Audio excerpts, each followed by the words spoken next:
Hi guys, welcome back to the second part of A Day in the Country, written by Anton Chekhov. 8th standard English textbookile Anton Chekhov എഴുതിയ A Day in the Country എന്ന ലെസന്റെ second video ആണ് നമ്മൾ ഇന്ന് ചെയ്യുന്നത്. First video കാണാത്തവർ ആ video കണ്ട ശേഷം ഈ വീഡിയോ കാണുക. ഫസ്റ്റ് വീഡിയോയുടെ ലിങ്ക് ഡിസ്ക്രിപ്ഷനിൽ കൊടുത്തിട്ടുണ്ട്. Fyolka leads him into a thicket and after going a quarter of a mile points to Danilka.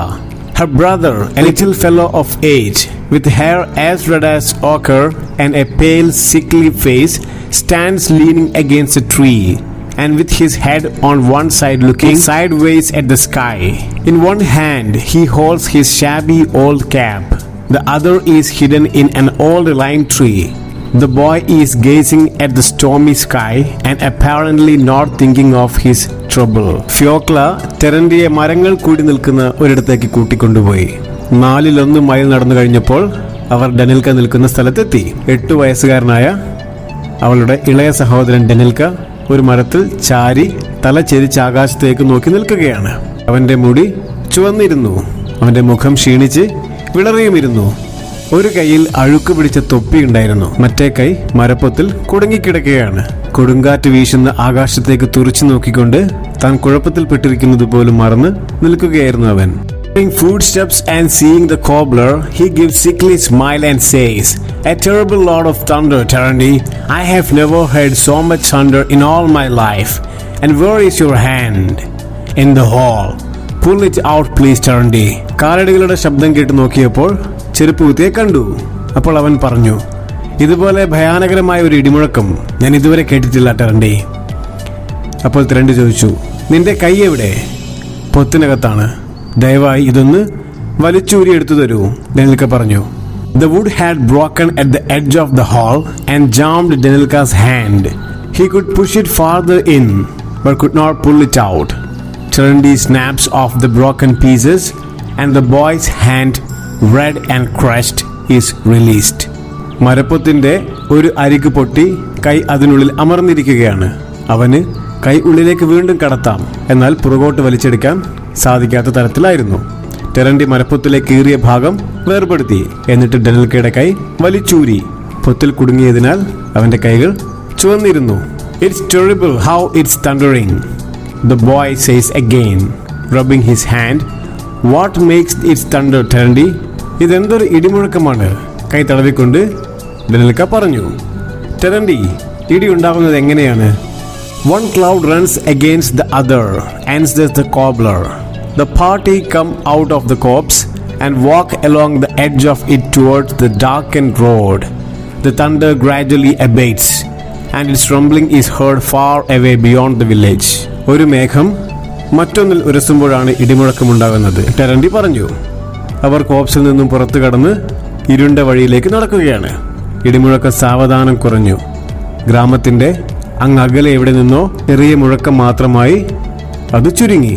"The ducks flew by here the other day, Terenty," says Danilka, still rubbing his hand.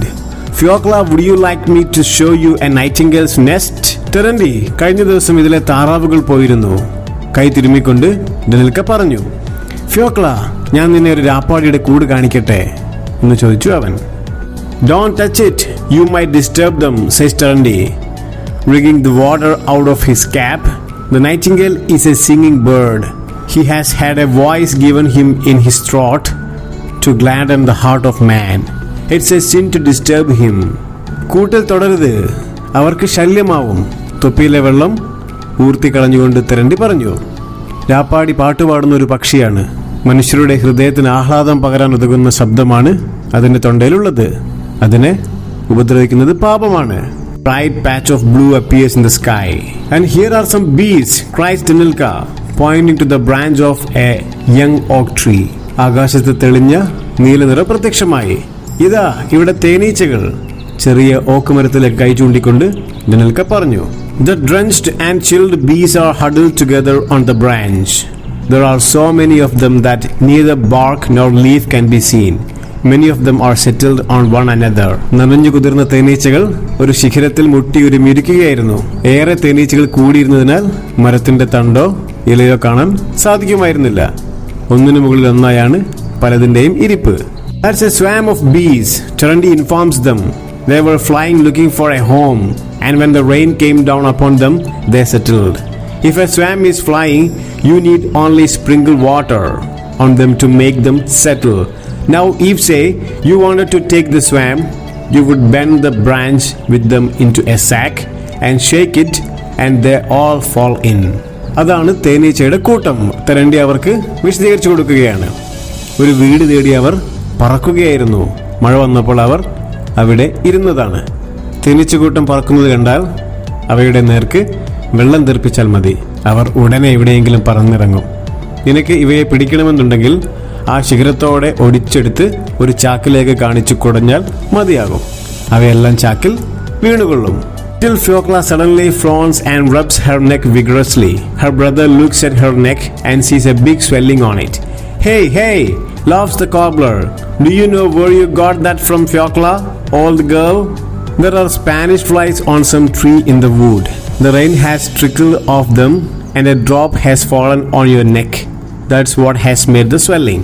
കുഞ്ഞു ഫ്യോക്ല ഉടൻ അവളുടെ കഴുത്ത് വേഗത്തിൽ തിരുമാൻ തുടങ്ങി. അവളുടെ സഹോദരൻ ഫ്യോക്ലയുടെ കഴുത്തിലേക്ക് നോക്കുന്നു. അവിടെ നന്നായി നീര് വെച്ചിട്ടുണ്ടായിരുന്നു. ഹേയ് ഹേയ്, തെരണ്ടി ചിരിക്കുകയാണ്. എങ്ങനെയാണ് നീര് വെച്ചതെന്ന് അറിയാമോ ഫ്യോക്ല മോളെ? ഇവിടെ ഏതോ മരത്തിൽ സ്പാനിഷ് ഈച്ചകളുണ്ട്. മഴത്തുള്ളികൾ അവയുടെ മേൽ പതിച്ചു. അവയുടെ ശരീരത്തിൽ പതിച്ച തുള്ളി നിന്റെ കഴുത്തിലും വീണു. അതാണ് നീര് വെക്കാൻ കാരണം എന്ന് പറഞ്ഞു. The sun appears from behind the clouds and floods the wood, the fields and the three friends with its warm light. The dark menacing cloud has gone far away and taken the storm with it. The air is warm and fragrant. മേഘങ്ങൾക്കിടയിൽ നിന്നും പൊന്തി വന്ന സൂര്യന്റെ പ്രകാശം മരങ്ങളിലും പറമ്പിലും മൂന്ന് സുഹൃത്തുക്കളുടെ ശരീരത്തിലും പടർന്നു. നാശം പിടിച്ച കാർമേഘങ്ങൾ എങ്ങോ പോയി മറഞ്ഞു. അതിനൊപ്പം കൊടുങ്കാറ്റും പോയി. അന്തരീക്ഷം ഇപ്പോൾ ഇളം ചൂടുള്ളതും സുഗന്ധപൂരിതവുമാണ്. That herb is given when your nose bleeds, says Terenty, pointing to a woolly looking flower. It does good. മൂക്കിൽ നിന്ന് രക്തം വരുമ്പോൾ ആ പച്ചമരുന്ന് ഉപയോഗിക്കാറുണ്ട്. രോമാവൃതമായ പൂക്കളുള്ള ഒരു ചെടി ചൂണ്ടിക്കാട്ടി Terenty പറയുന്നു, നല്ല മരുന്നാണത്. They cross the railway line and going down from the embankment walk towards the river. They walk not with any object but just at random and talk all the way. Danilka asks questions. Terenty answers them. Railway line കടന്ന് അവർ പുഴയിലേക്ക് നടക്കുകയാണ്. എന്തെങ്കിലും ലക്ഷ്യം വെച്ചുള്ള നടപ്പല്ല അവരുടേത്. വെറുതെ നടക്കുകയാണ് അവർ. Danilka ഇടയ്ക്ക് ഓരോന്ന് ചോദിക്കും. Terenty അതിനെല്ലാം ഉത്തരവും പറയും. Terenty answers all his questions and there is no secret in nature which baffles him. He knows everything. Thus, for example, he knows the names of all the wild flowers, animals and stones. He knows what herb cure diseases. He has no difficulty in telling the age of a horse or a cow. Looking at the sunset, at the moon or the birds, he can tell what sort of weather it will be next day. Indeed, it is not only Terenty who is so wise. Silich, the innkeeper, the market gardener, the shepherd, and all the villagers, generally speaking, know as much as he does. These people have learned not from books, but in the fields, in the wood, on the river bank. The teacher have been the birds themselves. They sang to them. The sun, when it left a glow of crimson behind it, at seeing the very trees and the wild herbs. Terentyക്ക് എല്ലാത്തിനും ഉത്തരമുണ്ട്. അദ്ദേഹത്തെ കുഴപ്പിക്കുന്ന ഒരു രഹസ്യവും പ്രകൃതിയിൽ ഉണ്ടായിരുന്നില്ല. അദ്ദേഹത്തിന് എല്ലാം അറിയാം. ഉദാഹരണത്തിന് കാട്ടുചെടികളുടെയും മൃഗങ്ങളുടെയും കല്ലുകളുടെയും പേര് അദ്ദേഹത്തിന് ഹൃദിസ്ഥമാണ്. ഓരോ ചെടിയും ഏതേത് അസുഖത്തിന് നല്ലതാണെന്ന് പറയാൻ അദ്ദേഹത്തിന് സാധിച്ചിരുന്നു. പശുവിനെയോ കുതിരയെയോ കണ്ടാൽ അതിന്റെ പ്രായം പറയാനും അദ്ദേഹത്തിന് ബുദ്ധിമുട്ടില്ല. സൂര്യാസ്തമയം, ചന്ദ്രൻ, പക്ഷികൾ ഇവയൊക്കെ നോക്കി പിറ്റേ ദിവസത്തെ കാലാവസ്ഥ എങ്ങനെയായിരിക്കുമെന്ന് പ്രവചിക്കാൻ Terentyക്ക് സാധിച്ചിരുന്നു. വാസ്തവത്തിൽ Terenty മാത്രമല്ല ഇക്കാര്യങ്ങളിൽ വിദഗ്ധൻ. സിലിച്ച്, സത്രം നടത്തിപ്പുകാരൻ, ചന്തയിലെ പൂന്തോട്ടക്കാരൻ, ആട്ടിടയൻ, പൊതുവായി പറഞ്ഞാൽ എല്ലാ ഗ്രാമീണർക്കും Terentyയെ പോലെ എല്ലാ കാര്യങ്ങളും അറിയാം. അവർ ഇതെല്ലാം പഠിച്ചത് പുസ്തകങ്ങളിൽ നിന്നല്ല, തൊടിയിൽ നിന്നും മരങ്ങളിൽ നിന്നും പുഴയോരത്തു നിന്നുമാണ്. പാടുന്ന പക്ഷികൾ, ചുവപ്പ് നിറം പടർത്തിക്കൊണ്ട് അസ്തമിക്കുന്ന സൂര്യൻ, മരങ്ങൾ, കാട്ടുചെടികൾ ഇവയെല്ലാം ഗ്രാമീണരുടെ അധ്യാപകരാണ്. The two of them, the cobbler and the boy, walk about the fields, talk unceasingly and are not weary. They could wander about the world endlessly. They walk and in their talk of the beauty of the earth do not notice the frail little girl tripping after them. ടെറന്റിയും ഡെനിൽക്കയും നിർത്താതെ മടുപ്പ് തോന്നാതെ സംസാരിച്ചുകൊണ്ട് നടക്കുകയാണ്. മരങ്ങൾക്കിടയിലൂടെ എത്ര നേരം വേണമെങ്കിലും സംസാരിച്ചുകൊണ്ട് നടക്കാൻ അവർക്കായി. പ്രകൃതിയുടെ സൗന്ദര്യത്തെക്കുറിച്ച് വാതോരാതെ വർണ്ണിച്ചുകൊണ്ട് നടക്കുന്നതിനിടയിൽ അവർക്ക് പിന്നിൽ വിഷമിച്ച് നടന്നു വരുന്ന പെൺകുട്ടിയെ അവർ ശ്രദ്ധിച്ചതേയില്ല. Towards midday, all three sit down on the river bank. Danilka takes out of his bag a piece of bread, soaked and reduced to a mash, and they begin to eat. Terenty says a prayer when he has eaten the bread, then stretches himself on the sandy bank and falls asleep. While he is asleep, the boy gazes at the water, pondering. He has many different things to think of. He has just seen the storm, the bees, the ants. ഉച്ചയോടെ അവർ മൂവരും പുഴക്കരയിൽ ഇരിക്കുകയാണ്. ഡെനിൽക്ക bag തുറന്ന് റൊട്ടി എടുത്ത് കുതിർത്തു. അവരെല്ലാം അത് കഴിക്കാൻ തുടങ്ങി. ഒരു പ്രാർത്ഥന ചൊല്ലിയതിനു ശേഷമാണ് ടെറന്റി കഴിച്ചത്. കഴിച്ചു കഴിഞ്ഞ് കൈകൾ വിരിച്ച് മണൽ നിറഞ്ഞ പുഴയോരത്ത് കിടന്ന് ടെറന്റി ഉറങ്ങി. ബാലൻ പുഴയിലെ വെള്ളം നോക്കിയിരിക്കുകയാണ്. അവൻ ചിന്തിക്കാൻ പല കാര്യങ്ങളുമുണ്ട്. അവനിപ്പോൾ കൊടുങ്കാറ്റും തേനീച്ചകളും ഉറുമ്പുകളെയുമൊക്കെ കണ്ടതേയുള്ളൂ. Only towards the evening our wanderers return to the village. The children go for the night to a deserted barn. വൈകുന്നേരമായപ്പോൾ മാത്രമാണ് അവർ മൂവരും ഗ്രാമത്തിലേക്ക് തിരികെ പോയത്. കുട്ടികൾ ആളൊഴിഞ്ഞ പത്തായപ്പുരയിലേക്കാണ് നടന്നത്. Boy does not sleep. He gazes into the darkness, and it seems to him that he is seeing all that he has seen in the day. The storm clouds, the bright sunshine, the birds, the fish, lanky Terenty. He longs to tell someone all that is haunting him now, but there is no one to tell. Fyolka is too little and could not understand. ബാലന് ഉറക്കം വന്നില്ല. അവൻ ഇരുട്ടിലേക്ക് നോക്കി.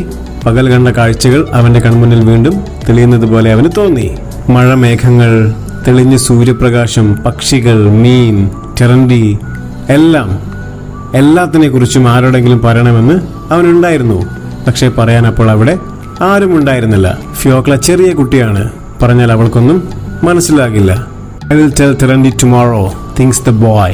The children fall asleep thinking of homeless cobbler, and in the night Terenty comes to them and puts bread under their heads, and no one sees his love. It is seen only by the moon, which floats in the sky and peeps caressingly through the holes in the wall of the deserted barn. നാളെ തെരന്റിയുടെ എല്ലാം ഞാൻ പറയും, ആ ബാലൻ വിചാരിച്ചു. വീടില്ലാത്ത ചെരുപ്പ് കുത്തിയെക്കുറിച്ചോർത്ത് അവർ ഉറങ്ങി. രാത്രിയിൽ തെരന്റി വന്ന് അവർ ഉറങ്ങുന്നതിന് സമീപം റൊട്ടി വെച്ചിട്ട് പോയി. ആരും അദ്ദേഹത്തിന്റെ ആ സ്നേഹവായ്പ അപ്പോൾ കണ്ടില്ല. ആകാശത്തൊഴുകി നടക്കുന്ന ചന്ദ്രൻ മാത്രം ഒറ്റപ്പെട്ട ആ ധാന്യപ്പുരയുടെ ഭിത്തിയിലെ വിടവുകൾക്കിടയിലൂടെ ഉള്ളിലേക്ക് നോക്കി ആ കാഴ്ച കണ്ടു. വീഡിയോ ഇഷ്ടമായെങ്കിൽ ലൈക്ക് ചെയ്യുക. നിങ്ങളുടെ അഭിപ്രായങ്ങൾ തീർച്ചയായിട്ടും കമൻ്റായിട്ട് അറിയിക്കുക.